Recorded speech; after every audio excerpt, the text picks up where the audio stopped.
नमस्कार मित्रांनो, मागेल त्याला सोलार योजनेत बोगसगिरी, बनावट कागदपत्रावरही दिले सौरपंप, नागरिकांकडून तक्रार. काय आहे बीड जिल्ह्यातील पेपरमधील अपडेट पाहूया आपण आजच्या व्हिडिओमध्ये. तर मित्रांनो, शासनाकडून शेतकऱ्यांचा हिताचा निर्णय घेत मागेल त्याला सोलार महावितरण कंपनीमार्फत मंजूर करून दिले जात आहे. मात्र यासाठी शेतकऱ्यांकडून ऑनलाईन अर्ज करण्याची मागणी केली जाते. त्यानुसार जिल्ह्यातील 1.5 लाख शेतकऱ्यांकडून सौरपंपासाठी अर्ज करण्यात आलेले असतानाही अल्प शेतकऱ्यांना पंपाचे वाटप करण्यात आले आहे. यामध्ये बनावट कागदपत्रांच्या आधारे ऑनलाईन करण्यात आलेल्या शेतकऱ्यांना सौरपंप वाटप करण्यात आलेल्याचे दिसून आले आहे. त्यामुळे जिल्ह्यातील महावितरण कंपनीच्या कारभारात अंधार असल्याचे दिसून येत आहे. शेतकऱ्यांकडे पाणी असताना विजेच्या लपंडावामुळे शेतकरी हैराण होत असल्याने तसेच वीज पुरवठा सक्षम होत नसल्याने शासनाकडून शेतकऱ्यांना आपल्या रानातील विहीर बोरवेलचे पाणी उपसा करण्यासाठी सौरपंप योजना काढण्यात आली.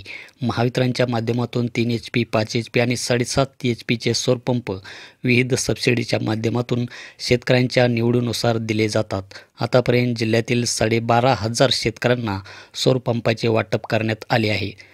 तसेच 1.5 लाख शेतकऱ्यांकडून ऑनलाईन अर्ज करण्यात आलेले आहेत. मात्र यातील पंप वाटपामध्ये अधिकाऱ्यांच्या जवळच्या आणि मलिदा देणाऱ्या व्यक्तींनाच पंप मंजूर करण्यात आल्याचे अनेक तक्रारी आल्या आहेत.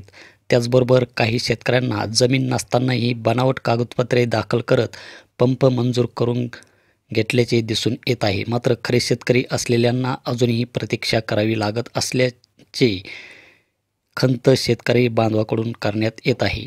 वरिष्ठांकडून दुर्लक्ष. येथील योजनेमध्ये फील्डवर काम करणाऱ्या अधिकारी कर्मचाऱ्यांकडून मोठ्या प्रमाणात भ्रष्टाचार करत शेतकऱ्यांकडून लूट करताना दिसून येत आहेत. याकडे वरिष्ठांकडून लक्ष देण्याची गरज असतानाही अधिकाऱ्यांकडून सर्रासपणे दुर्लक्ष करताना दिसून येत आहे. तर हे होतं एक सोलारच्या बाबतीत आपल्यासाठी एक महत्त्वाचं अपडेट.